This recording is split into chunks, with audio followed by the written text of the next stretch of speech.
Lock of the Night listeners, I appreciate you guys checking out the content as you guys do every week. Just wanted to give you guys a quick heads up. MMA Lock of the Night is now on Patreon. Just wanted to give you guys the heads up. There's a ton of exclusive content that I'm going to be putting on there, but all the normal free stuff that you guys are used to, that is remaining free on the YouTube, Spotify, Stitcher, all of that stuff. Do not worry about that. But if you want to get a little bit more balls deep with your boy, hit up the Patreon, patreon.com/MMALOTN. All your content, exclusive content, is going to be there. I can't wait to unveil it to you guys. It's already out, actually. Go check it out right now. MMALOTN on Patreon. Now enjoy the show.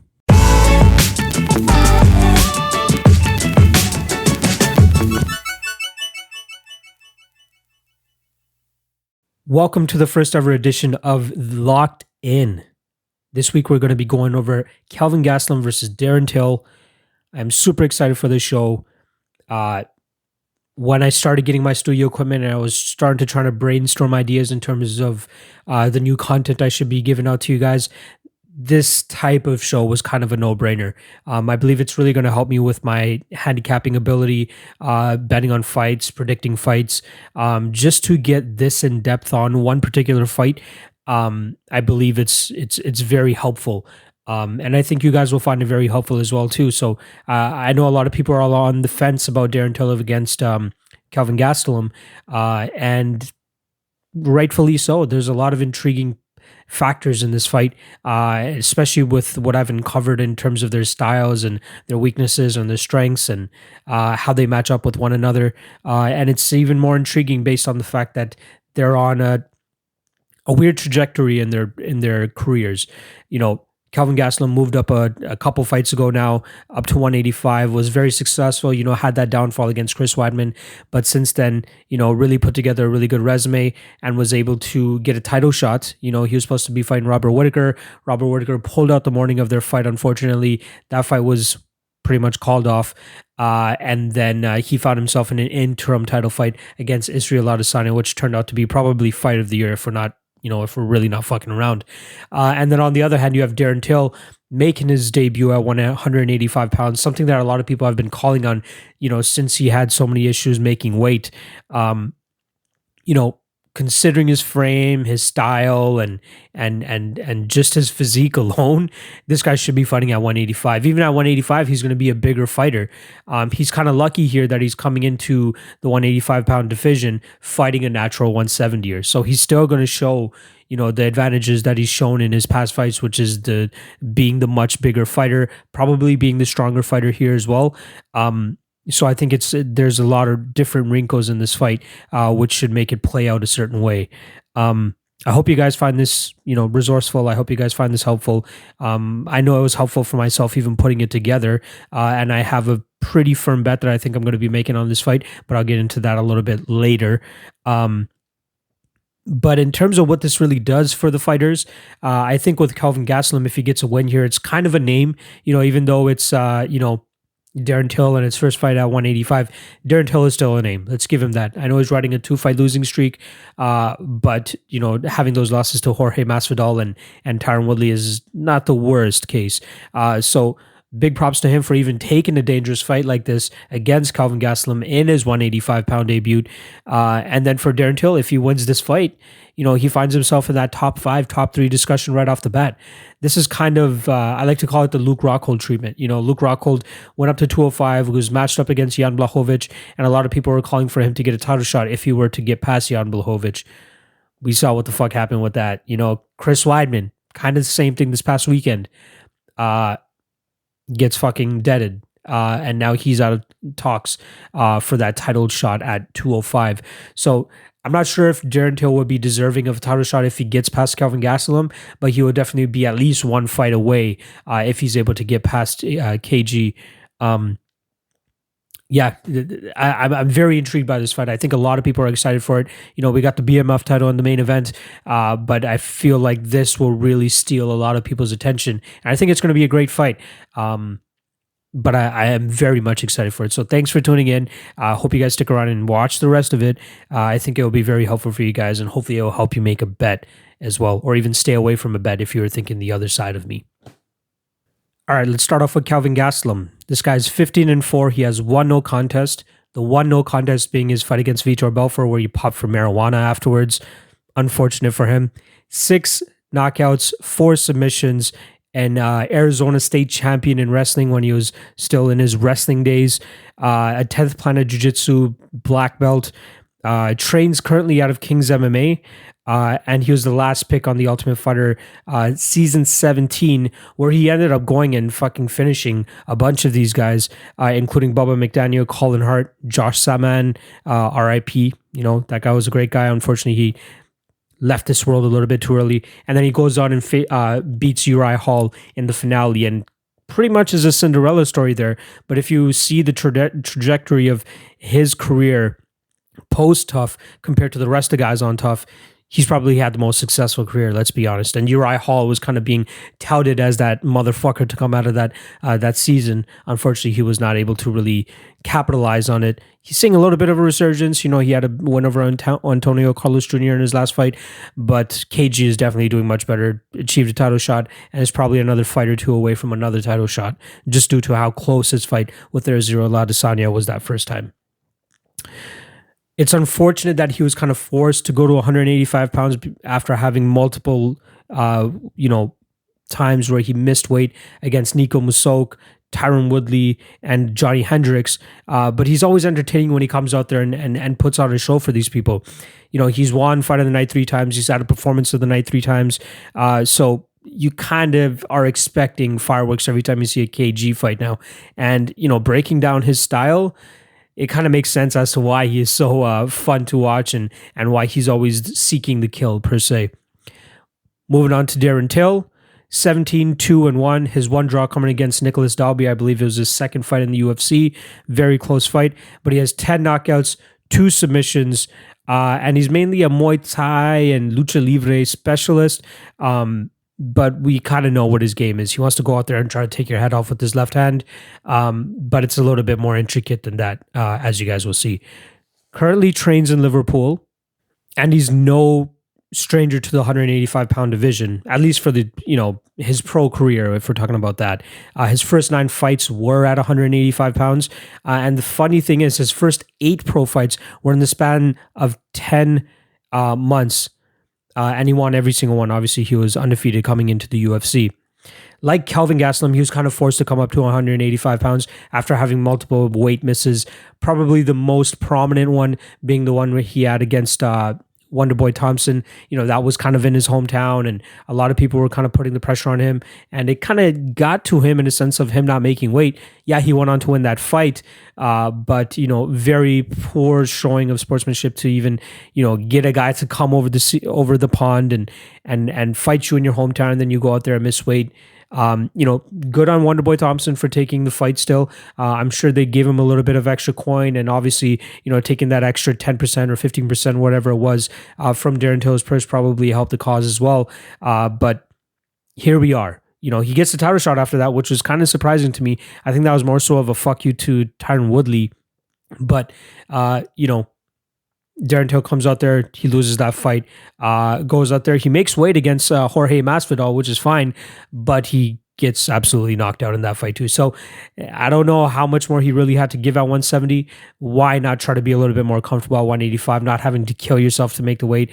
I'm sure he's still going to have to cut a good amount of weight to make 185, especially with his body getting used to fighting at that weight class.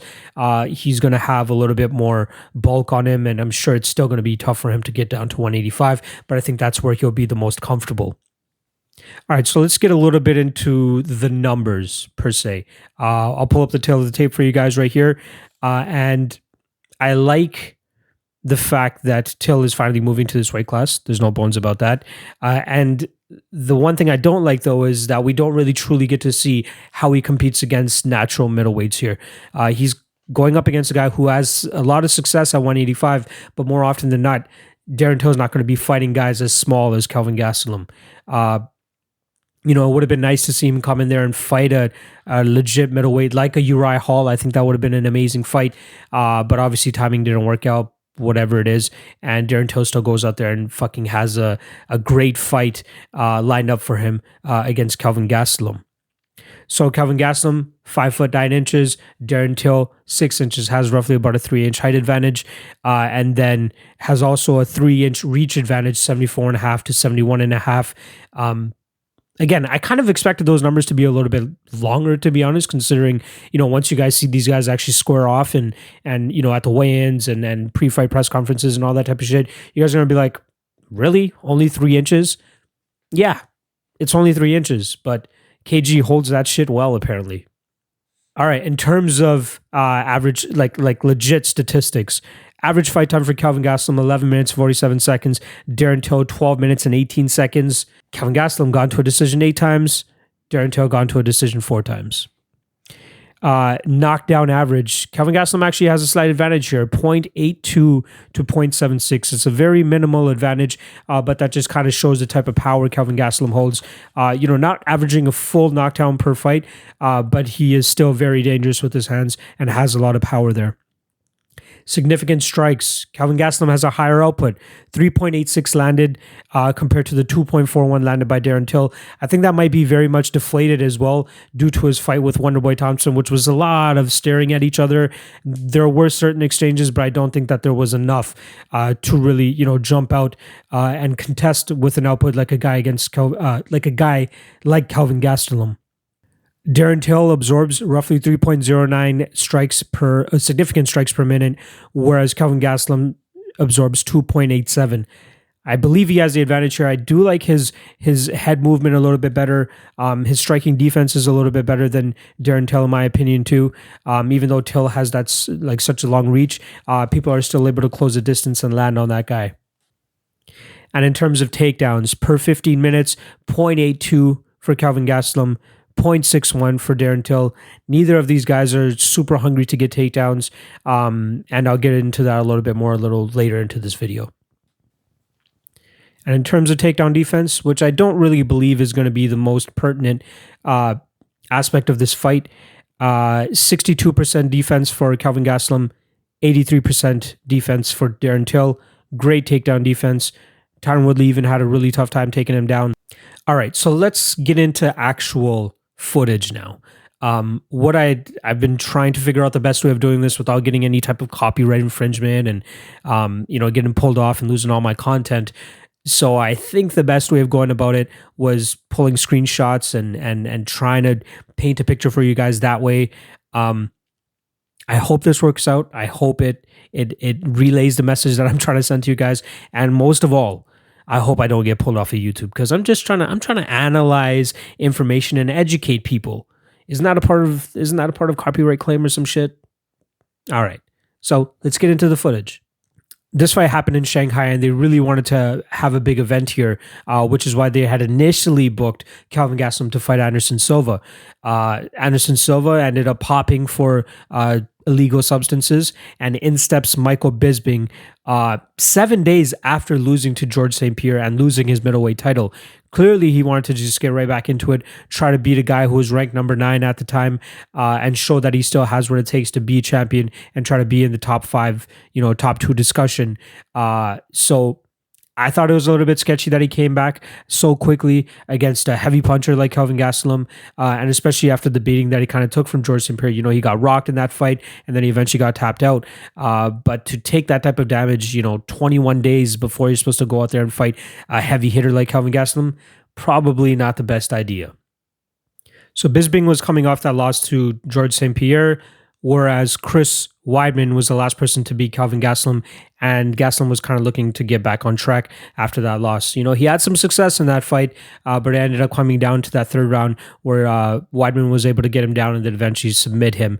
Unfortunate setback for Gastelum, but, I think this was a better fight for him to take rather than the Anderson Silva fight, at least rankings-wise, and where it would, kind of tee him up to be in that division, coming off a Chris Weidman loss and hopefully getting a win over Michael Bisping, which we all know he did.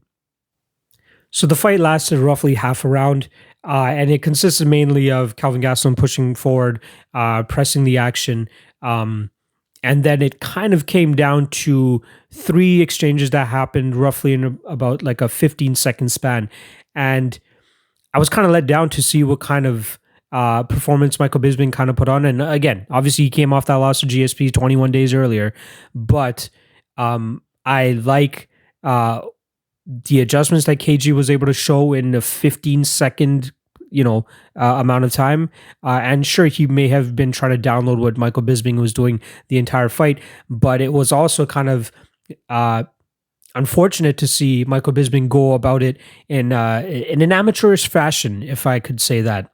So let's break down those roughly 15 seconds where I think that most of the information can be dissected. All right. So this is the beginning of the first exchange out of the three that I believe were the beginning of the end for Michael Bisping. So we can see here that Michael Bisping he's going to launch a left jab and a right straight and try to land on Kelvin Gastelum. And he kind of repeats this for the next three sequences, which is kind of leading to his downfall. So it kind of attributes a little bit to Kelvin Gastelum's fight IQ and his ability to adjust to, spamming tendencies by his opponents. So let's look at this real quick. We got Bisping here.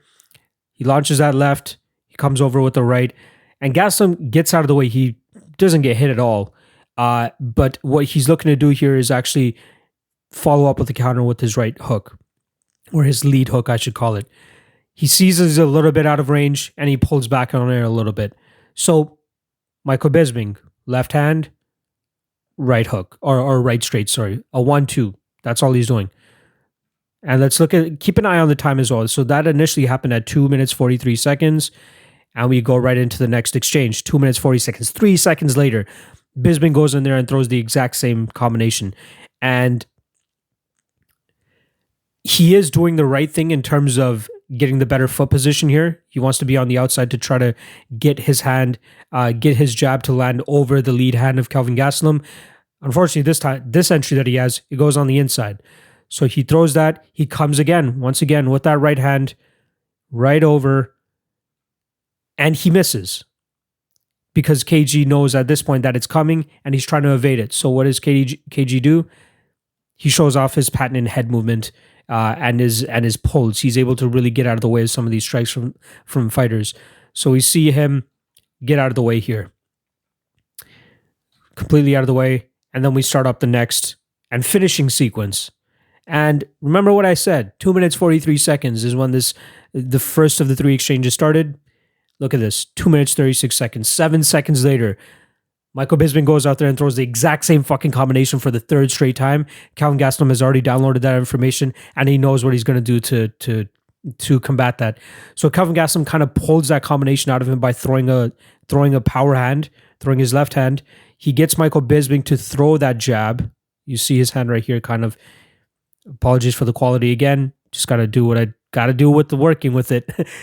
So he pulls that left hand, and then Bisping loading up on the right. What does KG do? He gets out of the way, just like he did the last time around, and he comes back in with his counters. Right hand, left hook coming. He knows he's already close enough as well. Bang. Lands right on Michael Bisping, goes down like a sack of potatoes. That is really all it came down for that fight, in my opinion. And obviously, there might have been a little bit of more intricacies in the half a round leading up to this finish. But that 12-second period right there shows you the type of fight IQ that Kelvin Gastelum has. He's able to find tendencies, and I believe the fact that he led Bisping into this last combination by throwing out that left hand. Bisping was already in that mode of throwing a 1-2. You know what I mean? So he kind of pulled this out of him as a counter, but he already knows that what Michael Bisping is going to be throwing. And once again, let's look at that. He easily slips that right hand that he knows that Michael Bisping is going to be throwing, and he knows he's standing his ground too. So he knows that he's in range to land this counter, and bing, bang, boom, down goes Michael Bisping. Fucking beautiful fight IQ from Kelvin Gastelum there. All right, next up, Kelvin Gastelum had Jacare Souza in his crosshairs. There's a couple of things that I wanted to show you guys in this round. And I believe this was the round that KG obviously won as well. The third round is the one that's in question. I'll tell you guys who I think won that round once we get to the end of round 3. But in terms of round 2, one thing I want to show you guys here is KG kind of putting himself in a bad position to get out of to get out of even worse position. I should put it that way. So we see here Jacare kind of going with KG shots, trying to close the distance with a high striking guard. He gets in as close as possible. He initiates the clinch, and instead of just running away, KG kind of just engages in the clinch with him as well. But in doing so, the entire time, he's jacking up the underhook that he has on the left side, all in hopes of circling out. So he started off this clinch with his back pretty much against the cage, but not fully against the cage. Once he gets that underhook position, he's able to start turning to the left, and breaks away. And Jacare is not able to really get much off, nor is he able to get KG down either. That's obviously the success he had in round one. And I believe he wanted to capitalize on it in round two, but KG just doing small things like that is able to stay out of trouble, and then eventually goes on to get a knockdown, which is what we're going to go over next. So Jacare Souza in this frame is starting to come forward. If you guys notice, even with what Kelvin Gastelum is throwing, he's trying to just keep his guard up. Wasn't really expecting the body shot, as you guys can see there. And he just has this weird high guard that he believes is kind of saving him from any type of damage that KG's trying to dish out here. Tries to trade in the pocket with him. Doesn't really move. KG's throwing his shots, lands a shot here as well, and Jacare's not really trying to move or evade anything here. We see it go a little bit further. Jacare tries to attempt a takedown. KG does a good job of keeping his hips away and isn't allowing Jacare to take him down. And KG kind of already knows that Jacare's in this forward moving mode. He's trying to get KG down. He is starting to suck wind a little bit more, so he is going to be a little bit slower. So what does KG do? He sees that Jacare is only moving forward, and he has pretty soft striking defense. He's really just keeping his hands here, but there's real no power behind it, and it's really lazy, it seems like. So KG stands his ground. He takes a step back, stands his ground, comes forward with that right hand, and that left touch of death. Just has so much power behind it, puts Jacare on his butt. And I think that was also another testament too in terms of his fight IQ, to know the type of mode that Jacare is currently in, and he's able to capitalize on it, especially with a weak guard that Jacare is currently showing. Like, he has his hands up, but there's no real sturdiness or firmness behind them, and Kelvin's easily able to land that left straight right through the guard and puts, once again, Jacare on his butt. And just as another example in terms of Jacare keeping his hands really high but not having much firmness behind them, we see closer to the end of that second round as well, Kelvin Gastelum is able to split the guard here. He doesn't drop him here, but Jacare is just in that mode of moving forward, trying to close the distance, trying to land power shots. He lands a nice one here, doesn't do much damage to Kelvin Gastelum, but he's just very amateurish with his striking defense per se. And Kelvin Gastelum has absolutely no problem kind of landing his shots. Beautiful elbow there. And yeah, that's just a further attribution as to why KG was able to get that knockdown earlier in this round. What I want to show you guys here is Kelvin Gastelum's takedown defense, as well as fight IQ in terms of cage awareness and where he's at in the cage. So first off, Jacare Souza lunges in for a takedown. KG tries to counter it with an uppercut, which is decent fight IQ. I'll give him that. It's a good counter, but he does a great job of getting his hips back as well and sprawling right on Jacare's head. So he pushes away. He's able to get away. So 5 seconds later, Jacare Souza's right back at it. He's trying to get that takedown once again. Covers or hides the takedown behind the right hand, but KG is still all there. He sees Jacare's kind of looking at his hips, and he starts to change or change levels. And Kelvin Gastelum is already looking to sprawl here. Look at how, like even before Jacare is able to get a hand on his hips or anything, his hips are already back. Even more back. There's no way Jacare is getting him down here. There's absolutely no way. Pushes him away. Perfect. And now this next instance, he showed it in the first round, which is putting himself into a bad position, or seemingly a bad position, to be able to get out of even a worse position. So we see here, Jacare closes the distance pretty lazily, and what does KG do immediately as soon as Jacare even touches him or even gets to a possible clinch situation, he digs for an underhook. So he gets the right underhook here, left underhook on the other side, and that's the side that he starts to turn to, which is exactly what he did in that first fight or in that first round against Jacare. So once he gets the underhook, he starts moving, and his back is now off the like away from being in the warning track and getting against the cage, and he's turning Jacare, and now he's pretty much in the center of the cage and pushes away. It's small things like that that kind of allow guys to stay out of bad positions, and nobody would really pick up on that. And as well, like people might think, why the hell is he clinching against a guy that wants to clinch and drag this fight to the ground? But he believes that I believe that he believed he had the better gas tank here, and he had more energy, and was able to kind of push Jacare around a little bit more in those situations. And we see it pretty much come to fruition there, where he's able to pretty much turn the tables on Jacare and get himself into a better position. Personally, I scored the round for Jacare due to landing the heavier shots, even though he looked gassed as hell. I think he did more damage in that round against Kelvin Gastelum. However, the judges saw it otherwise. Not going to knock him. I'm happy that we ended up getting the Adesanya fight next. All right, this was Kelvin Gastelum's first shot at gold against Israel Adesanya. If you guys remember, I even said it earlier in the video. Kelvin Gastelum was actually supposed to fight Robert Whittaker at UFC 234. However, Whittaker pulls out the morning of the fight due to some sort of liver or something with his organs. He was having issues after the weight cut. So that fight gets pulled. Israel Adesanya, who was supposed to be in the co-main event against Anderson Silva, gets bumped up to the main event. Still a 3-round fight. He goes out there, he does his thing against Anderson, and lo and behold, Robert Whittaker is still not able to fight later in the year, so they decide to match up Kelvin Gastelum and Israel Adesanya for an interim title fight, and I'm so glad they fucking did that because we got a pretty much a fight of the year contender, and I had a lot of fun trying to break down this fight and trying to find, advantages for Kelvin Gastelum, disadvantages, and how it will pertain to this fight against Darren Till. So let's get into it. Round number 1. So one thing that I was kind of harping on with Kelvin Gastelum was his head movement and his striking defense.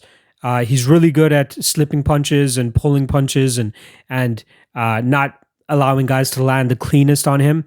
And I think in the first round, we definitely saw that. He knew he had a kind of a monumental task in terms of trying to close the distance against such a technical striker like Israel Adesanya, but we did see flashes of his brilliance when it comes to head movement in one of these first exchanges that we saw in the fight. So here we are. Kelvin Gastelum's obviously looking to close the distance here. We're getting Southpaw versus Orthodox, and obviously Kelvin Gastelum being the primarily Southpaw fighter here. He wants to get the outside foot position. It's hard to see, obviously, because it's not in camera range, but I believe he does have the outside foot position here. He comes in, slipping to his right, slipping to his left. He sees the Adesanya power punch coming right now, his right hand. He slips that, doesn't get hit, comes over the top with his lead jab, makes it kind of like a lead hook, per se. Misses Adesanya, but is still pushing forward, and I don't think that Adesanya was really expecting him to continuously push forward with this combination. He tried to throw his left hand here, he missed, but he follows up once again with the right hook, and again he is like, I think that Adesanya thought he was out of danger here, and he might be completely taken aback by how much distance Kelvin Gastelum was actually able to cover during that blitz. So this is the punch that he actually lands on him. So if you guys want to look at that one more time. So he comes with the lead hook, comes over again with the left hand, doesn't really land, and then he stays on him, absolutely stays on him, doesn't let Adesanya rest at all, keeps coming forward.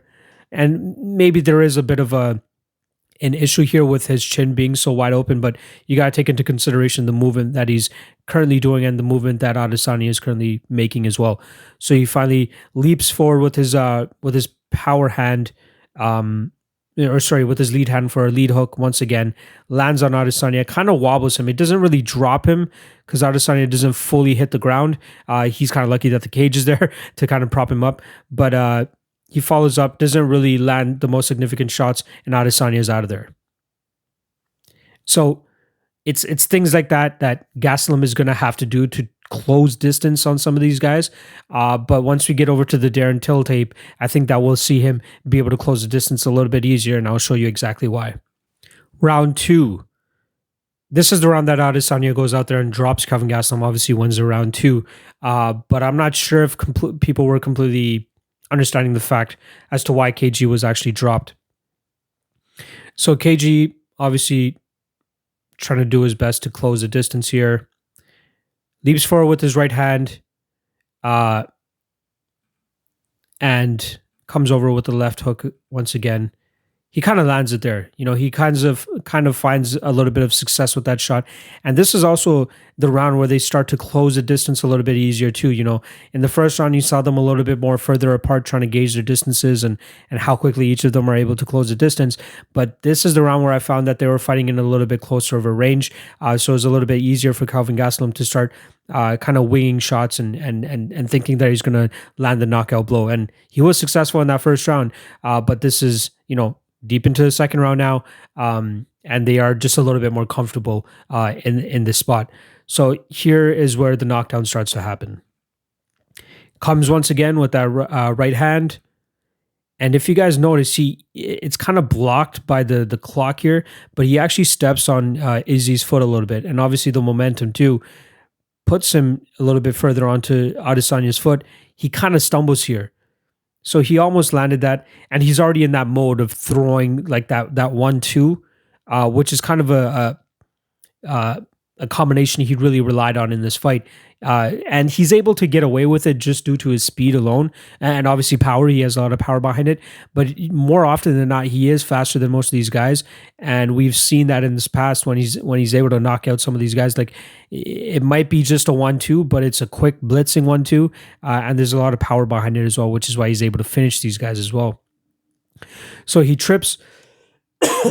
Like I said, he trips on Izzy's foot here. He stumbles.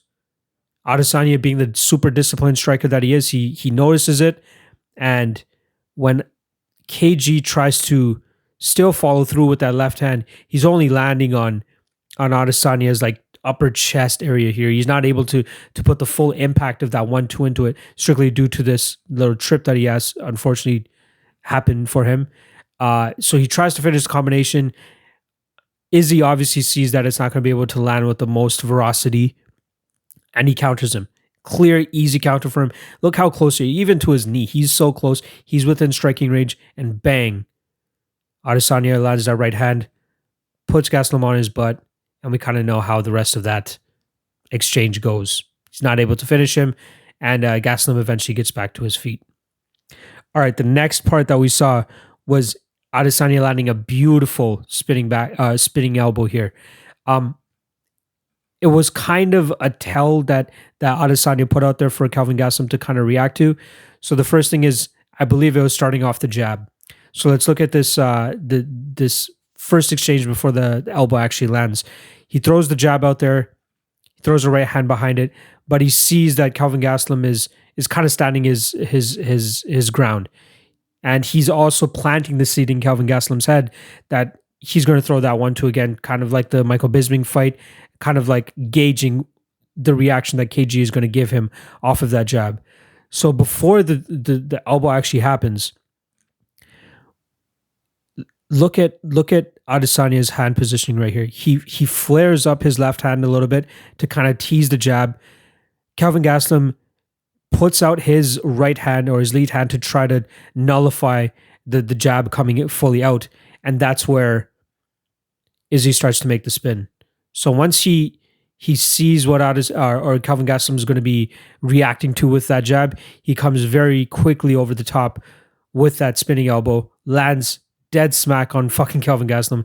Gastelum wobbles a bit, doesn't get fucking dropped. Ridiculous. It was ridiculous that he was able to land such a clean shot, and Gastelum was not showing any type of quit in him per se. So that was a crazy exchange there for Adesanya, and kind of shows, you might be able to lull Gastelum into certain things, but I'm not expecting that type of thing from Darren Till, to be honest. All right, so let's get into round 3 here. This is a bit of a weakness that I want to show that Kelvin Gastelum absolutely should not show when he fights Darren Till.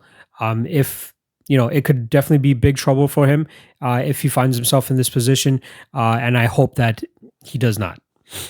So Kelvin Gastelum is going to close the distance here. Comes in with that right hand. Obviously, the combination that he's kind of set on for this fight to try to at least win the fight and close the distance as easily as possible. So he comes with that right hand and absolute winging left hook. It does not even touch or get close to Adesanya. Adesanya is just looking at him like, what, motherfucker? You really going to do that shit? You think it's going to work on me? And Adesanya sees that he is overextending on it. You shouldn't be that far. I understand how much power he's throwing behind it, but he got very lazy with keeping his hand down there. And again, look at it. It's down here. His hand is right by his knee. It should be up immediately because you should be expecting a counter, especially from Darren Till. If you're going to kind of wing and miss these shots, you should be expecting some counters in return. So, unfortunately, he's not quick enough to get out of the way. Adesanya lands a beautiful shot on him, and that backs up Gastelum. It didn't drop him or hurt him or anything like that, but it was a very, powerful shot. And I think if with a guy with the power of Darren Till, he could definitely capitalize on that. But just a lazy exchange there from Kelvin Gastelum. Just this part alone is very concerning. He should bring that hand up as quickly as you can, just to potentially block or at least reduce the amount of damage any type of counter would have. So he gets hit there. All right. This takedown that you guys are about to see is relevant to the slightest. So we know that he's getting a little bit pieced up here. The third round obviously went over to Adesanya. But let's check this out. So right off of this has pretty much been primarily a stand-up fight for the entirety of the fight thus far. We're roughly 2.5 rounds into this fight. And I think Adesanya has gotten to the point where he thinks that Gastelum's probably not going to, go for takedowns as much as I thought he was going to. So Adesanya launches right hand. Gastelum changes levels, gets in deep. Look at that. Clinches both hands behind his butt. Starts to turn the corner, which really allows him to secure the takedown. And bang, he gets him to the ground. The good thing about Adesanya, well, at least good for Adesanya, it is he does not accept positions. He's always moving. He's moving backwards. And before he knows it, his back is against the cage. And then there's just a bit of tussling around. KG just doesn't do the best in terms of keeping his guys down. The thing that's relevant about this is this was actually his first takedown since November of 2015 when he fought Neil Magny. That just shows you kind of how much he's been relying on his power and his hands and his speed rather than trying to take guys down. And it could also be matchup too. You don't really want to take a guy like Jacare down. But for the most part, we know that KG is primarily now a stand-up fighter. He just likes to, you can take his Arizona State Championship and throw it in the garbage. He's not really going to rely on it too much. And nor do I see him relying on it too much against Darren Till. This kind of shows us that he has the ability to get guys down. But Adesanya is really good with getting back up. Darren Till is really good with getting back up, and you guys will see that a little bit later.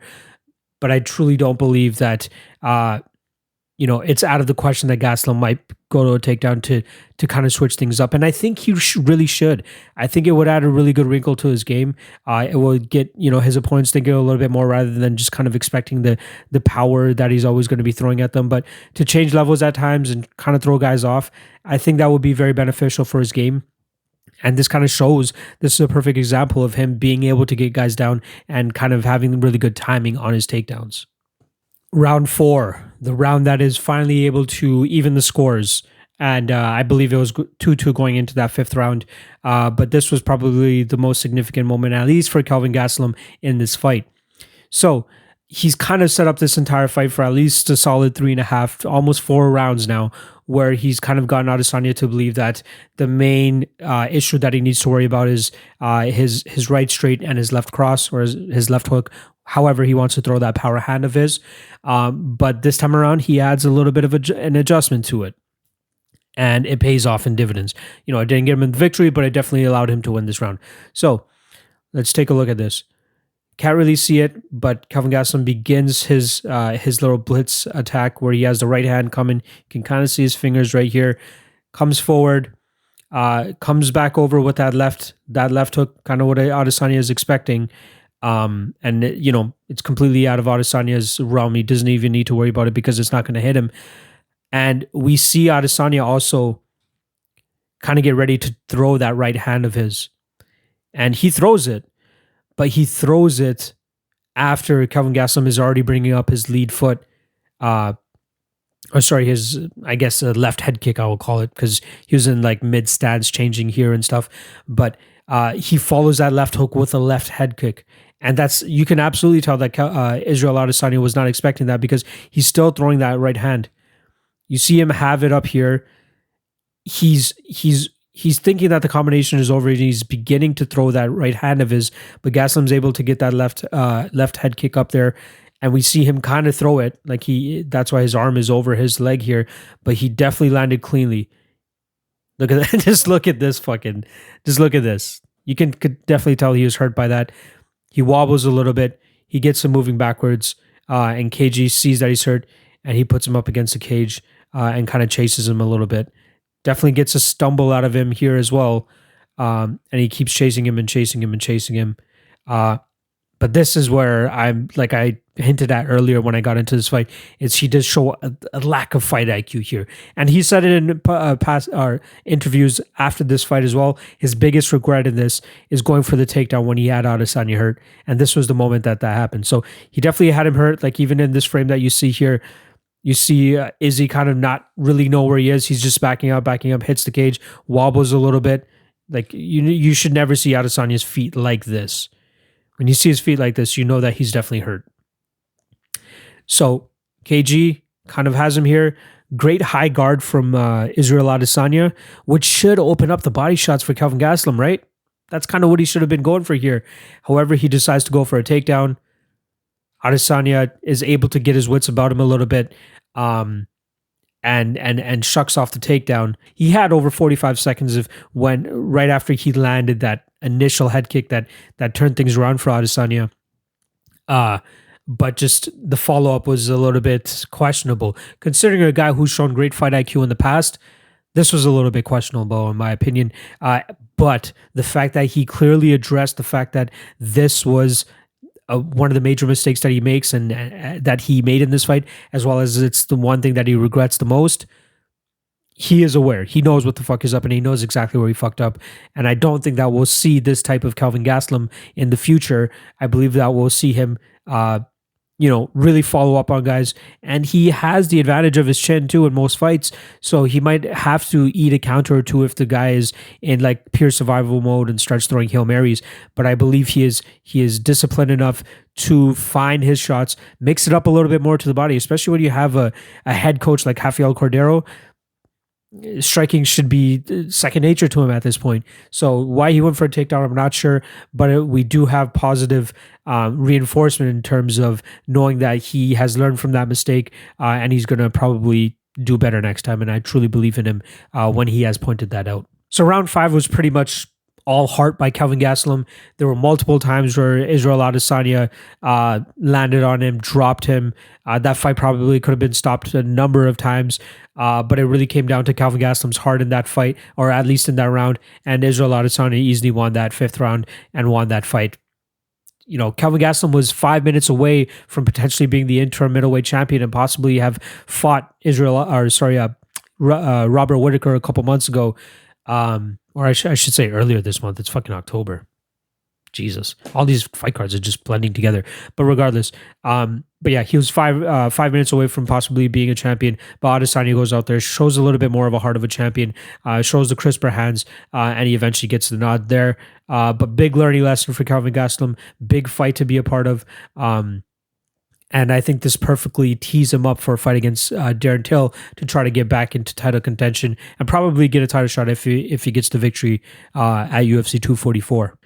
All right, taking into consideration everything that we just saw from the last 3 fights of Kelvin Gastelum, let's make a little bit of a pros and cons list and see where his strengths are and where his weaknesses actually are. So we know he has fight IQ. He has shown that. He has shown a lack of it in that Israel Adesanya fight. But I think for the most part, he is a guy that's able to download information and use it against his opponent pretty quickly. His hand speed obviously makes up for the fact that he doesn't go for as many takedowns anymore. But the power behind it as well. And again, the hand speed mixed with the power allows him to close distances against guys that are much bigger than him. And again, not a natural 185er, should be at 170 pounds, but he's still going out there and landing on these guys due to the combination of his hand speed and his power. He has great durability. It's unfortunate that he has to focus on his chin, or at least take as many shots as he has in the past. But it's kind of a given that you're going to have to take a couple shots when you're always the smaller guy and always giving up reach. But again, power and speed allows him to knock these guys out and actually be victorious at 185 pounds. And the last two things in terms of pros, he's a great scrambler. I didn't really show it in this video, but his fight against Tim Kennedy, he showed a lot of great scrambles. Tim Kennedy made it obvious he wants to try to take this fight to the ground. He tried overpowering Kelvin Gastelum, but he wasn't able to get him down consistently, or at least keep him down. And in any moment where KG was able to scramble, he was out scrambling Tim Kennedy. But I don't think the scrambling will be much of a factor here in this fight against Darren Till, but we know he has that in his back pocket if he needs it. And lastly, he's a southpaw, and to have a guy that is as fast and as powerful as Kelvin Gastelum, being a southpaw is very advantageous. And obviously, he's going up against another southpaw, Darren Till here, but more often than not, when he goes out there and has fights, he's always going to be fighting somebody with an orthodox position. So to mix that up with a guy as precise and lands as many knockdowns and lands as many significant strikes as Kelvin Gastelum, it's part due to the fact that he's a southpaw, in my opinion. On the cons list, so this is actually something that's in the pros list, but could actually be in the cons list as well, is his reliance on his chin. He knows that he's going to have to go out there and take a couple shots, and at a certain point, it's going to eventually catch up to him. Could it be this Darren Till fight? Not 100% sure. It could have been that Adesanya fight. Adesanya dropped him numerous times, wasn't completely able to finish him. But, if there is any fight for him to come back to and possibly get put out, it might be the Darren Till fight. And Darren Till definitely has the power to do that. So he can't be as reliant on his chin moving forward. So it is kind of like a gift and a curse. You want to say that you're able to eat all these shots, but at a certain point, just like Chuck Liddell and all these other guys that used to have chins, Roy Nelson being another one, it starts to fade. We don't know at what point it's going to fade for people, and there's just a varying amount of things out there that could allow that to happen. So it could have been the Adesanya fight for Kelvin Gastelum. Not 100% sure. I kind of touched on this in one of the rounds of the Adesanya fight, but the fact that he doesn't use his wrestling a little bit more to open up his striking game is a little bit concerning. Again, he hasn't had to against some guys, but I think that if he's able to flash his takedowns against a guy like Darren Till, it would open up his striking a little bit more. But I'm putting it in the cons section strictly due to the fact that we just don't see him doing it. We saw him do it once against Israel Adesanya. That's about it. And the last two things here, he kind of gasses a little bit later in fights. We saw it against Neil Magny. We saw it against Adesanya, obviously, but he does tend to slow down a little bit in the later rounds. Thankfully for him, this is only a 3-round fight. I think he's going to be completely fine in a 3-round fight here, especially with how hesitant I believe that Darren Till is going to be to throw anything and maybe even I don't think he's going to try to put any type of crazy pace on Kelvin Gastelum here. So it is a con in terms of fatigue, but I don't think it will have much of a factor in this fight. And then the last con, it's always going to be a con for him. He's always rising above this con, which is always being undersized in his fights when he's fighting at 185. Fighting a former 170er who should be a 185er, this clearly shows why Kelvin Gastelum should be a 170-pounder and why Darren Till should be at 185 pounds. He's always going to be at a size disadvantage, no matter what. But if his hand speed and his power can keep up, I think those pros outweigh the cons. All right, let's move on to the Darren Till side of things. Let's just get right into his first fight against Wonderboy Thompson. A very big fight for him in his hometown, Liverpool. The first this was kind of like his punctuating shot to be able to get that title shot against Tyron Woodley, and I believe that not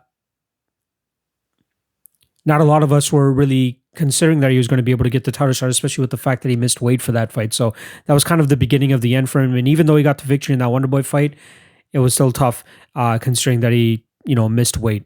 So let's get into the actual fight itself. So in round one, he starts to show a little bit of the deficiencies that I was talking about. He does this thing wherever he over-exaggerates his movements, he's able to get his opponents backing up. And he does a really good job in terms of mainly all of his fights. He's able to back his opponents up strictly off of foot movement and feints. But I believe his issue is not throwing enough behind those feints to make it even more effective. So in this fight against Wonderboy Thompson, as you guys can see, this is one of those few times where he kind of jabs forward with his lead foot to close that distance. He does it right here again. And he does this weird thing where I don't know what he's doing with his fucking hands, but he does a really good job. Like let's see where this fight started off. Wonderboy's on pretty much on that monster middle logo, and just with foot movement alone, and obviously a little bit of handy work too, just feinting, he's able to really push Wonderboy back. But every time he closes the distance, his hands are so goddamn low. Again, it could be a testament to the fact that he was trying to play with Wonderboy a bit and trying to see what kind of what kind of punches he could pull out of Wonderboy with just keeping his chin out there. Because we did see him keep his hands up a little bit better in his last couple of fights, but in terms of closing distance and feinting, he doesn't really throw much behind them. And that's kind of just one of the examples there. Later is another example of when he lunges forward with his hands down quite often, and could definitely pay for it. He pays for it a little bit in this fight. He paid for it in the Wonderboy fight, or the Woodley fight, and it's just something that he needs to shore up. Otherwise, he's not going to be able to continue, getting these victories, and his chin is going to continue to rear its ugly head. So right here, you guys see him throw the leg kick to kind of gauge the distance. But here, closes the distance, has the better, he closes the distance with his feints, obviously lunges forward, has the better foot positioning here as well in terms of an orthodox against southpaw. So he should be able to rip that shot, either his power hand right down the middle or a jab over the top of Wonderboy's lead hand. Throws fucking nothing. Throws nothing. Hands down. Why are you this close to your opponent with your hands this far low? Any other guy could be thinking counter at this moment and you're landing clean, especially a guy like Kelvin Gastelum. If you're going to close that much of a distance over a guy that's trying to close a distance himself, he is going to throw if you get this fucking close to him. So that's kind of one of the instances where Tyron, God damn, I keep getting the name wrong. This is one of the instances where Darren Till really shows deficiencies in his striking defense. He has decent head movement at times, and he shows good awareness with his striking defense, but some of the fight IQ mistakes that he makes and just deficiencies in his striking defense with keeping his hands down low and closing the distance with feints, but not really throwing anything behind it, is definitely going to be a detriment for him, especially in a fight against Kelvin Gastelum. So that was round one. Now in round two, this is where he shows something that I actually really like that he does. I think it's a great game plan and a great reflex to have, especially for somebody with his size and his Muay Thai technique. So whenever guys try to close the distance a little bit close to him, this is one thing that he does a lot. So let's look at this. He throws a leg kick, and Wonderboy tries to counter immediately, closes the distance, misses on the punch that he was trying to throw. And the first thing that Darren Till is doing is trying to start grabbing that collar tie. I tried fucking putting those words together. He tries grabbing the collar tie, and he throws a knee. He doesn't land it the cleanest, but that's something that he's getting his opponent to think about now. So if you do want to close the distance, you know that you're going to get wrapped up in that collar tie, and you might have to eat a knee for those troubles as well. So to put that thought in his opponent's head, I think is a very smart thing for him to do. And even though it didn't land cleanly here and it didn't, rock or drop Wonderboy or anything like that, just adding that to his arsenal and adding that threat of closing distance on Darren Till, I believe it's a very positive thing for him, and I think it's something that I should continue to show, and he did show in later fights as well. All right, another positive and another flaw once we get into round 3 of Wonderboy and Darren Till. When he really establishes his jab, I think he's really able to do his best work.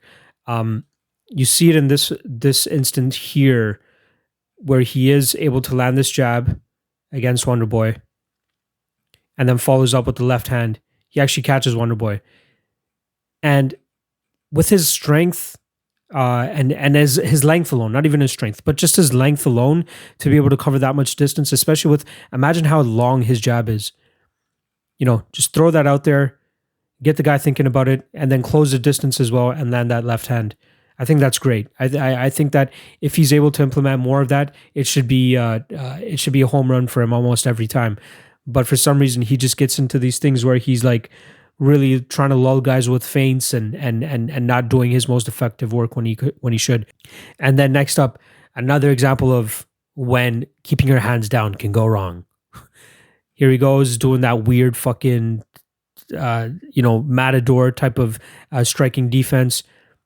Here we go, closing the distance. What are your hands doing, bro? Where are your hands? Wonderboy lands a beautiful counter right hand. If that was a Kelvin Gastelum hand, that's probably night for Darren Till. And his hands come up and they're not really in like a punching or anything type of motion. It's more so of a get away from me motion. It's weird. But Wonderboy lands beautifully on him. He doesn't rock him or do anything major to him, but that definitely adds points. And again, would mean a lot more if it came from somebody with a lot more knockout power like my man KG. So very, very unfortunate lack of striking defense there from Darren Till being exhibited on a pretty constant occasion, if that's what you want to call it. And then lastly, we see an instance where Darren Till, over exaggerates his movement and his feints, and it gets his opponents flinching. You can definitely see here where he's very, very much moving forward, but not throwing anything. Look at that chin. And look how close Wonderboy is. He does it once, does it again, but finally he does throw a punch behind it. Catches Wonderboy on the end of it, doesn't do the most damage, but it shows what it can do if he actually commits to those strikes and throws it. But I just don't like how he closes distance with his hand so low. And he does the kind of same thing in the Woodley fight, and he throws a little bit of a strike behind it, but once we get into that fight, I'll show you exactly what I mean. But it's just so tough to see him continuously close distance with such poor striking defense. All right, last round. This is actually a good example of when Darren Till is able to use his exaggerated movement and strike and feints and follow them up with strikes and actually be effective. So here we go with Darren Till. You see him kind of hopping up and down now. He's really moving forward. His hands are a little bit higher, but not super high. His chin is still wide out there, but he has Wonderboy in a very awkward position where he shouldn't be expecting any type of counter here. But look at this. He's following up. He uses his left hand, lands the jab his right hand. He lands the jab perfectly, snaps Wonderboy's head back a little bit, lands the left hand as well to get Wonderboy up against the cage. Wonderboy kind of is in like a desperate zone right now, but look at this. He's giving him absolutely no room, and this is where you should start to unload. And what does he do? He absolutely unloads. Lands a beautiful left hand, his power hand, lands it on the top of Wonderboy's head, drops Wonderboy. And he isn't able to finish Wonderboy here, but that just kind of shows that when he is able to get these fighters into these positions and once he unloads in a smart fashion, and especially after his exaggerated movements, because once he exaggerates his movements, his guys are kind of flinching a little bit more, and all he needs is one feint and just to follow up with it as well. It's when he follows up with them very lazily and with a lead uppercut or some shit like that he tried to pull against Tyron Woodley, which we'll get into, but if he comes in there with his exaggerated movements and his feints, he's going to land on these guys. And we see it perfectly against Wonderboy Thompson here. So he drops him, but doesn't end up getting the finish. Later on in that round, we see a southpaw change from Wonderboy, and it lands cleanly on Darren Till. I'm not saying that Kelvin Gastelum is going to go out there in an unorthodox position and do this type of switch that we see right here from Wonderboy. He's not going to throw a strike to switch into that stance because that's more of a Wonderboy type of move. But we see here also that it also could be in part from the fact that Darren Till is dealing with the stance switch from Wonderboy, but he does seem to get caught a little bit more on these exchanges whenever a fighter turns into that southpaw position. That's exactly how Jorge Masvidal knocks him out too. So again, I'll get into that a little bit later. But we see here, once Wonderboy changes his position, gets Darren Till a little bit off balance, he's able to land that left hand. Till seems to have a little bit more difficulty dealing with guys that come at him in a southpaw stance, and this was kind of a prime example of when Wonderboy is able to switch into those stances, he's able to land on him. And look at that, we get Darren Till, nodding his or shaking his head and saying, "Nope, you didn't do shit to me. That didn't land," which is the universal sign of "I got landed on." All right, with that victory over Wonderboy Thompson, Darren Till finds himself in a title fight, even after missing weight. A lot of people were surprised about this, myself included. However, I think that the UFC was kind of trying to push Darren Till a little bit more. There was obviously a lot of clashing heads between Tyron Woodley and Dana White. So they were finally able to put this fight together. Thankfully, Darren Till goes out there and makes weight. And we finally get this fight that a lot of people were looking forward to. So let's get right into this. What's the first thing you kind of notice right off the bat with Darren Till? That motherfucker is not fucking around with keeping his hands low against a heavy puncher like Tyron Woodley. Hands up. And I believe in this fight, he didn't go as much. He goes back to the collar tie in the Jorge Masvidal fight. But I believe in this fight against Tyron Woodley, he didn't really want to do that to easily give up those underhooks to allow Wonderboy Thompson, to allow Tyron Woodley to take him down even easier. So we kind of see that here where, Tyron Woodley continues to close the distance, and Till is just trying to post on Woodley's chest and trying to push him away and try to get away as much as possible. Here's a knee from Tyron Woodley that not a lot of people are kind of expecting, but Woodley was trying to do anything and everything possible to keep this fight at a close distance where he could, implement his power even more. So you see Till not really looking for the collar tie, but more so just the underhook. So he already has his left hand under there. He's trying to keep Woodley from taking him down, and he's doing a pretty good job. He gets the overhooks here, but he's kind of lucky because he's a pretty big guy. Woodley's giving up a little bit of size here, and he wraps his leg around Darren Till's foot. Normally, that's a pretty decent takedown. However, his foot is just so high off the ground that he's not able, Till's knee is just so high off the ground that when Woodley does wrap his leg around him, he's not able to get his foot positioning back on the floor. And look, his leg is still a little bit higher, so he's not able to put as much force and power behind it. Darren Till smartly goes up against the cage to kind of get a little bit more stability, and then he's able to turn Tyron Woodley and get himself out of any type of takedown danger. So Woodley wasn't able to get him down there. It was a part and do with the cage, the strength and the length of a Darren Till. I think he's just so hard to take down, and his 84% takedown defense is a perfect testament to that. And I think that Kelvin Gastelum is going to have plenty of trouble trying to get this guy down, so he's going to have to mix in his hands if he wants to get this fight to the ground, which I don't really think is his game plan. But that just kind of is a little bit more reasoning as to seeing why Darren Till is so good at his takedown defense. So like I was saying during his Wonderboy Thompson fight, Darren Till does a really good job of pushing guys back with his footwork, with his feints, and getting his opponents in very compromising positions, which is mainly, against the cage. He corners them, but has a really tough time of actually throwing anything behind it. And I guess I can understand against a guy like Tyron Woodley, who has so much power, and obviously there's something to worry about there. So just take this into consideration here. Look where Tyron Woodley currently is. He's going to move forward with a leaping right hand, tries to push Till back, lands on the top of his head, nothing crazy. But here we are, right, pretty much back in the center of the octagon. And without even throwing any strikes, Tyron Woodley starts moving back. Darren Till starts moving forward. And where are we again? A couple of seconds later, Tyron Woodley's in the warning track zone. And Darren Till, all he did was just move forward. It's just his imposing size. And a lot of people, I think, are really scared of what he has to throw towards them, obviously, for good reason. But he does a lot of backing opponents up strictly off of his footwork and just kind of waving his hands around. Not the most feints out there, but it's a lot of footwork and just as imposing physique that is really pushing these guys back, in my opinion. All right, round two is where things really start to pick up. Darren Till went the entire fight landing zero significant strikes. I obviously understand why. There's a lot to be worried about when you have a fresh Tyron Woodley and a quick and powerful Tyron Woodley. I get it. I absolutely get it. But in the second round is kind of where we see things kind of turn sideways for Darren Till. So one thing that I want you guys to kind of pay attention to is the way that Darren Till is feinting here. So he flashes the right hand here, which is kind of his jab hand. And in that turn, he brings his left hand down.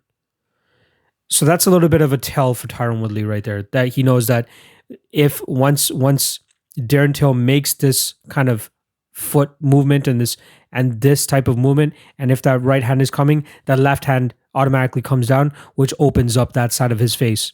So Darren Till, for some goddamn reason, thinks that the best strike to come with is to leave your chin completely exposed with the lead uppercut, and Tyron Woodley is just gonna, I call it like an elastic band almost, with Darren Till pushing him against the cage. He's stretching that elastic band further and further, and then eventually he lets that elastic band go. Chin wide open, and just as he showed off in his feint earlier, like right before he threw this lead uppercut, his left hand is coming down. That leaves it completely open for Tyron Woodley to land that overhand right on the chin. Bang, down goes Darren Till. You can't be doing that. You can't be lunging in on these guys with one of your lines of defenses at your fucking hip. It's not going to fly, especially against a guy like Kelvin Gastelum. Don't be trying to pull that shit off, man. And down goes Darren Till. And that kind of, the next 3 or so minutes was mainly Tyron Woodley kind of just finding his position and trying to eventually, trying to find the TKO. Beautiful work by Tyron Woodley there. An unfortunate ending for Darren Till, which was all set up due to the fact that he had poor striking defense in this fight and a poor striking. Like, he has great striking credentials, and he's mainly known for his Muay Thai, but he's really got to shore up some of that striking defense if he wants to get by some of these guys with huge striking power. Kelvin Gastelum kind of being another mold of that as well. So don't be lunging in with your fucking hands down, especially on the side that you believe that the power hand is coming from, and don't be closing distances with the fucking lead uppercut. You kidding me? So Darren Till obviously goes on and loses that fight to Tyron Woodley. Unfortunate end to his, little run that he was on once he came into the UFC, besides that draw to Nicholas Dalby. Comes out there, gets his title shot, thinks he's about to achieve all the greatness that he's been touted for, gets choked out by Tyron Woodley. Comes back. Big hats off to him to come back and take a tough challenger like Jorge Masvidal. Very, very big balls on this guy, if you want to call it that. But in this fight against Jorge Masvidal, as you guys can see right off the bat, coming in with a high guard, he already respects the power of some of these guys and kind of knows that he paid for it last time around. So he comes in with a high guard. But one thing that he does right off the bat, besides the dick kick that Jorge Masvidal came flying out with, right after that little break, Darren Till comes right back and he does something very, very positive here and very advantageous for him if he looks to do these in upcoming fights.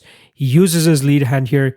He grabs Jorge Masvidal's lead hand as well, pulls it down to open up the striking guard a little bit, and he comes right down the pipe with that left hand. Beautiful work to know that he's within striking distance, but ups the ante a little bit more and ensures that he's able to land that left hand by swiping down on Masvidal's right hand, or at least Masvidal's left hand, and comes down the pipe with that straight left hand. Puts Masvidal on his butt.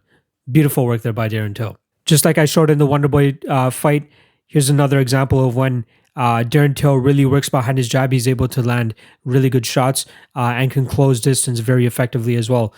Don't be pulling this lead uppercut bullshit again. You know what I mean? So here he comes, closes distance, beautiful jab, and comes over the top with the left hand as well. Lands beautifully on Masvidal. Masvidal sticks his tongue out just to kind of talk shit a little bit, but he landed perfectly there. That is the ultimate, or at least the perfect distance closing technique for Darren Till to be effective, in my opinion. And then lastly, an unfortunate example of when Darren Till uses feints, but with his hands down to close distance. So he kind of feints here, hands down though, and Masvidal is able to come over with the right hand and land. And obviously, Till does his Till shit and say it didn't do any damage or anything like that. But the fact that you allowed yourself to close the distance with your hands that low, you're going to eat a right hand from somebody. And again, I think if it's Kelvin Gastelum, he's going to pay very dearly.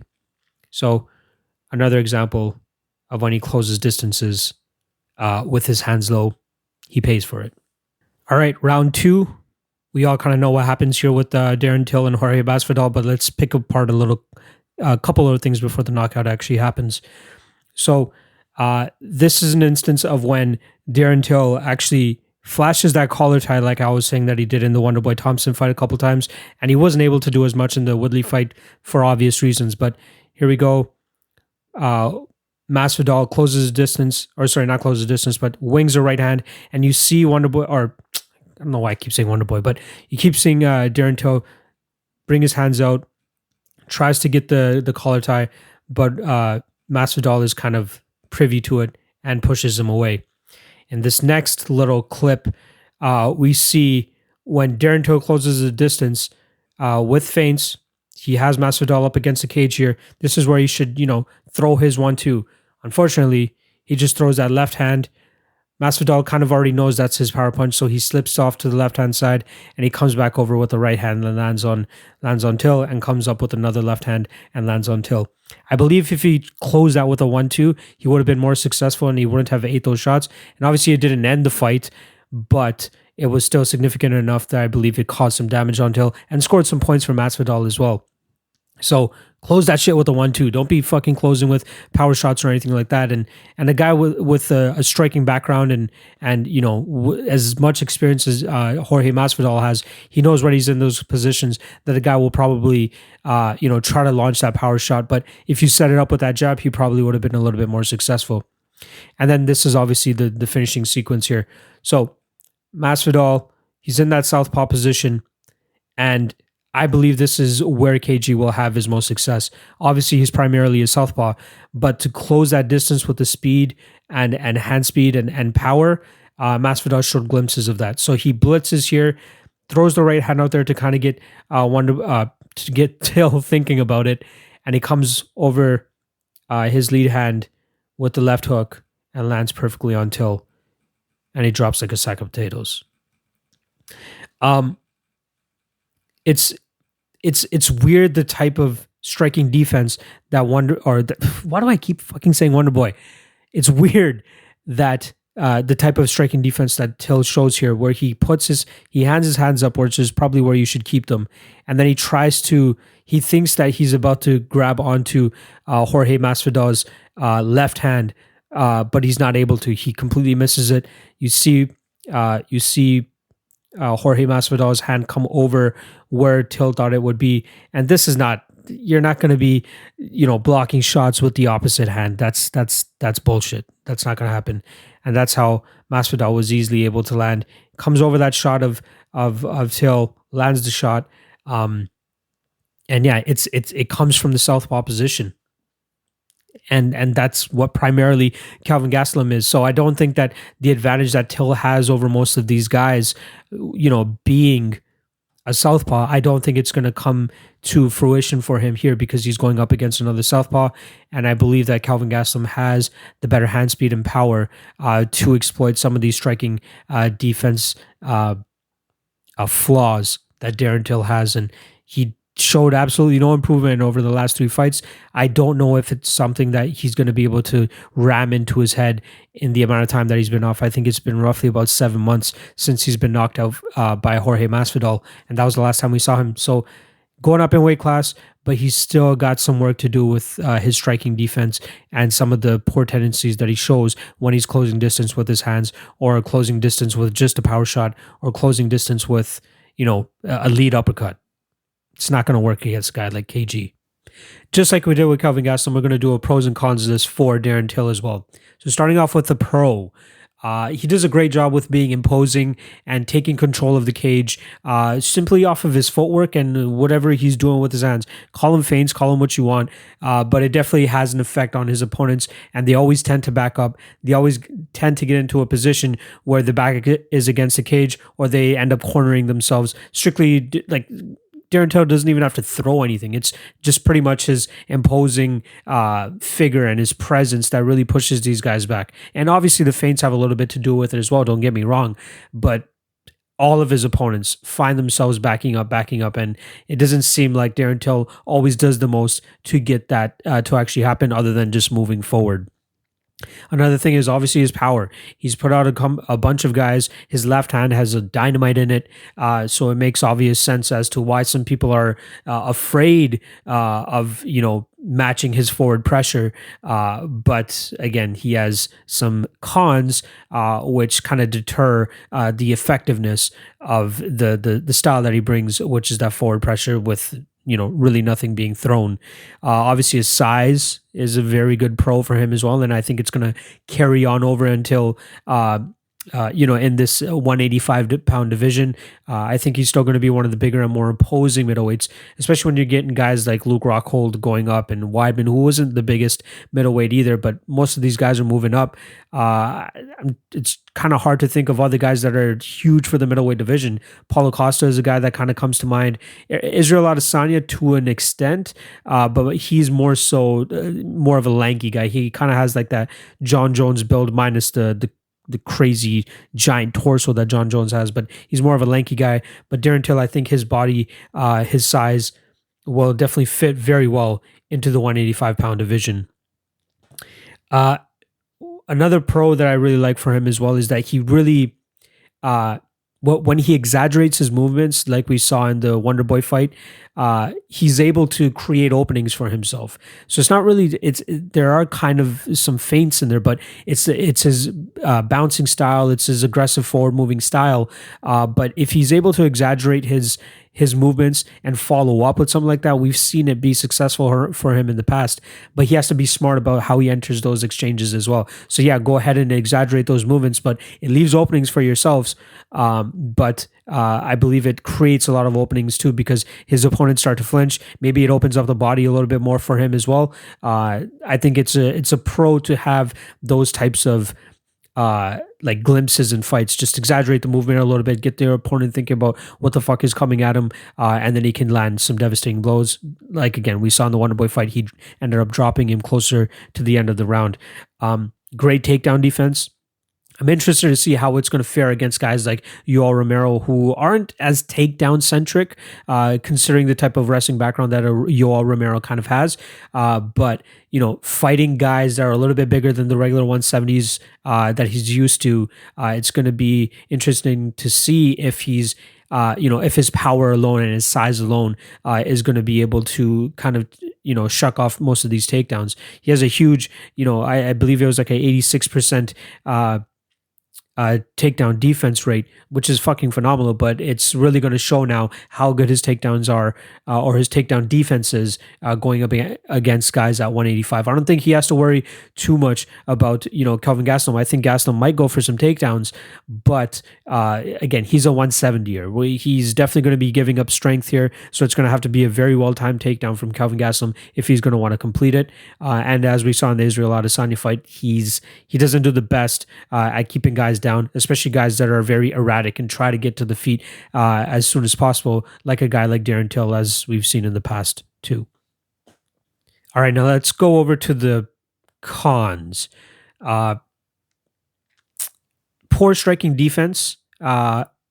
but I like to call it the tall man defense. James Vick is kind of synonymous for this. They tend to keep their chins up a little bit higher and thinking that they're always going to be able to kind of just pull and slip most of these shots from the smaller opponents. So that's something that he's going to have to shore up going up to the 185-pound division, because these guys are going to be able to reach his chin a little bit easier.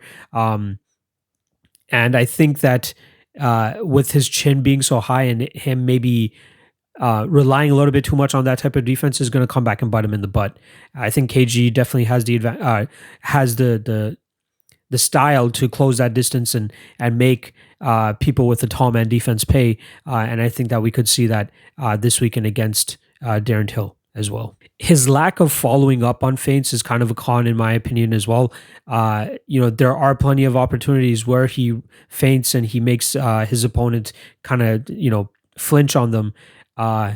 He creates openings for himself when he makes those feints, but he just doesn't, in my opinion, he doesn't capitalize on it enough, or at least in the last 3 fights alone, he just doesn't capitalize on it enough. And he tried it against Tyron Woodley, but when you try these things against a Tyron Woodley, you have to be careful of like the rubber band effect, like we were talking about, that these guys are obviously going to come back. So don't be fucking leaping in with a lead uppercut.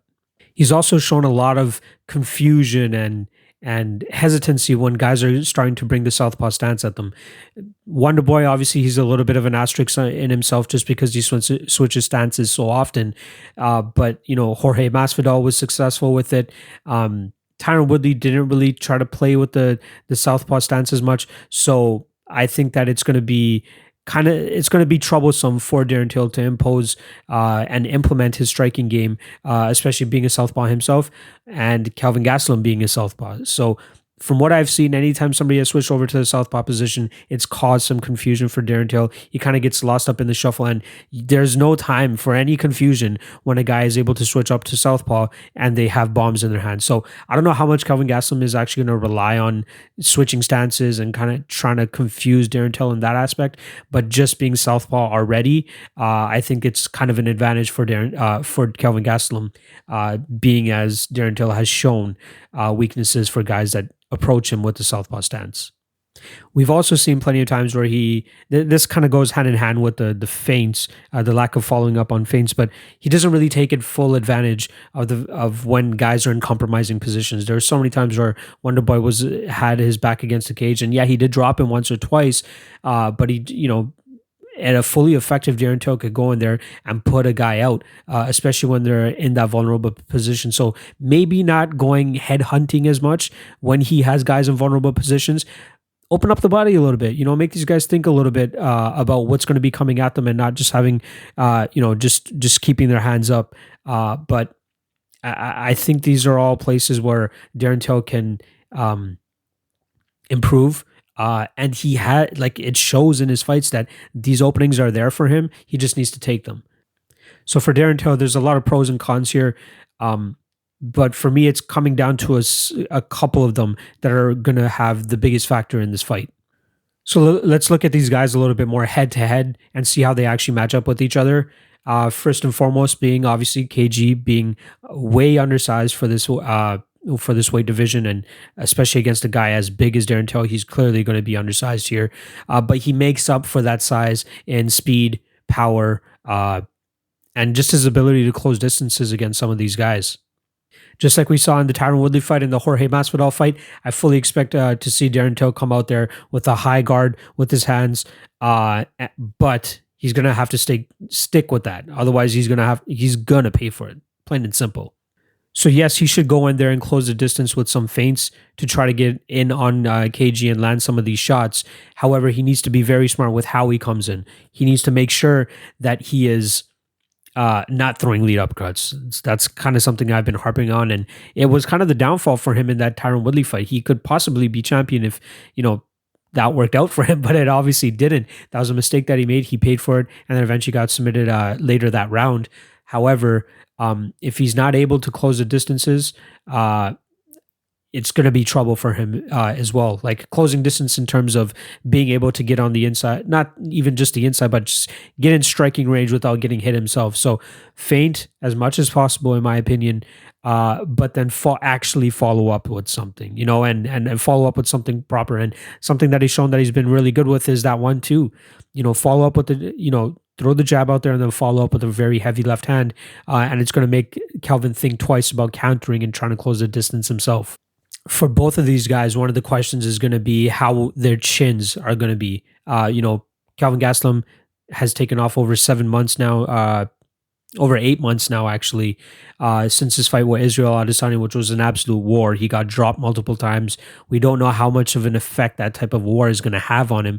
So his chin could definitely be questionable. And if somebody could crack it, it could probably be Darren Till, if he lands clean enough and if KG leaves himself open to get hit with a power shot like that. Same could be said for Darren Till. He's been he got dropped pretty bad in the Tyron Woodley fight, and then he got put out pretty bad by by Jorge Masvidal back in March. So that was 7 months ago. Kelvin Gastelum has a little bit longer of a rest, but I think that Darren Till sustained they both sustained quite significant shots and obviously CTE, but just Darren Till just seemed so much more vicious. He was actually out. Even when he hit the canvas, his head bounced off the floor. So that was not the pleasantest sight, especially if you're a Darren Till fan. But both of them are going to have chin issues coming into this. I would say Darren Till is a little bit more questionable than Kelvin Gastelum, as they both have the power to knock each other out, in my opinion. But to see Darren Till go out like that, I got to give the advantage to Kelvin Gastelum here, at least for durability's sake as well. A 3-rounder definitely gives the advantage to Kelvin Gastelum here. We've seen him gas in 5-round fights, and I think that knowing he only has 15 minutes to go out there and work, and I don't even think it's going to go the full 15 if I'm being completely honest, it definitely is an advantage for Kelvin Gastelum here. Like I said a little bit earlier, I don't think the wrestling is going to be much of a factor here. We've seen Kelvin Gastelum have, good setups in terms of setting up his wrestling with striking or even off of counters. So he does have the wrestling there. And obviously, since the Israel Adesanya fight before that, it was roughly 3 or 4 years before he even landed a takedown. Just showing how reliant he's been on his hand speed and his power alone. So I highly doubt we'll see a takedown attempt from him here, or at least him fishing for a takedown as much, because I believe that feinting takedowns or even actually going for takedowns and trying to grab even a single leg or something will make Darren Till think a little bit more and kind of have him a little bit more hesitant, and opens up the power shots for Kelvin Gastelum as well. So I personally don't think that we'll see wrestling, because I don't think that KG is actually going to need it. But I think for a game plan style, it's probably very smart for him to go out there and try to implement some sort of takedown, or at least the thought of a takedown, to get Darren Till thinking. And we've seen from Darren Till, his takedown defense is really good. So KG is going to have to either time it very well or work very hard to even try to get Darren Till's butt to the ground. With everything said, I think it's actually going to come down to the simplicity of one thing, and that's going to be Kelvin Gastelum's speed and his power, obviously. I believe that it's going to kind of look like a Tyron Woodley type of fight, not the whole first round. Obviously, I think that, actually, it wouldn't surprise me if we kind of see a similar first round where, Darren Till is a little bit too hesitant to throw and he's a little hesitant of KG's power. But I think that KG is a little bit more active than a Tyron Woodley, and a little bit more accurate as well. So I wouldn't be surprised to see some sort of like rubber band type of effect, like I said in the Woodley fight, where Darren Till pushes forward with his footwork with a little bit of feints. KG eventually gets his back to the cage, or close to the back of the cage, or outside of the warning track, and then fling. He just comes forward with his patented lead hook, overhand left, and I believe that he's going to land on Darren Till. I think he puts out Darren Till in the first round. So there are plenty of things to see here, but the one thing that I tried focusing on the most is the blunders of Darren Till's striking defense. The positives of his striking offense, which are his feints and his forward pressure, again, with simply just footwork and hand movement alone. But he doesn't really capitalize on them the best. And I think that Kelvin Gastelum has a speed, power, and closing of distance ability to make it as easy as landing that one shot and putting Darren Till out. So unless Darren Till shows some sort of crazy improvement in his durability and his chin, which he has shown in the past, but I think it's starting to dwindle away, especially with the last two fights. I think we see Kelvin Gastelum first round finish. I don't see it going to the second round. Even if it does go to the second round, it's probably due to both guys kind of being a little bit too hesitant. But if it reaches that second round, I think that's kind of where we see both of them unleash a bit. And if Darren Till doesn't completely go out there and tighten up that striking defense and tighten up those entries, he's going to pay dearly. And I think that Kelvin Gastelum is probably the worst matchup to come back to in the top 3 or top 4 without talking about title shots or anything about that. I think Kelvin Gastelum is a very, very tough matchup for him to come back to, and he has the power and hand speed to find Darren Till's chin and put him away. Official prediction is going to be Kelvin Gastelum by first round knockout. I'm going to be looking to play him inside the distance. I think the odds are currently out right now. He's around the minus 160-ish range. I truly believe his path to victory here is inside the distance.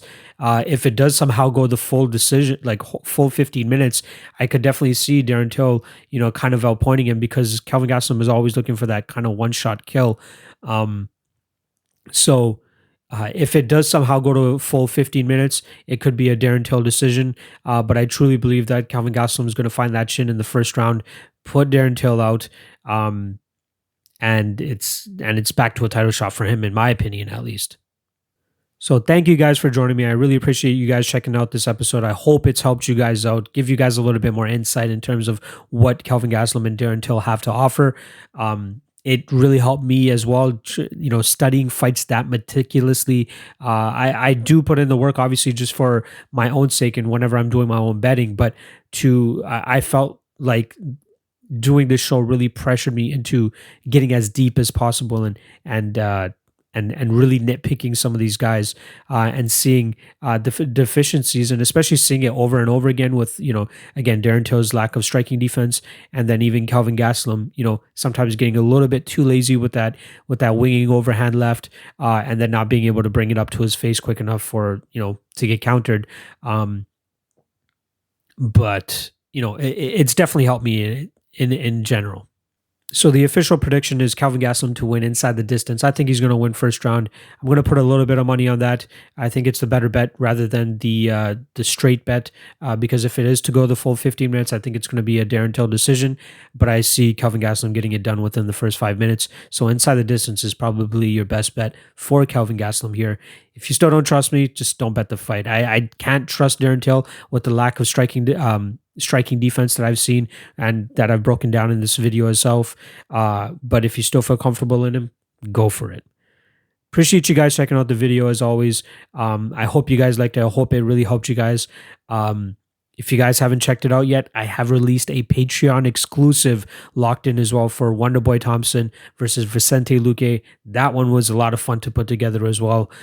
So if you guys are impressed by this video or have any suggestions on how I can make things better, by all means hit me in the comments below. And if you want to check out the Wonderboy Thompson Vicente Luque one, you guys got to hit up the Patreon, because that's some exclusive Patreon content.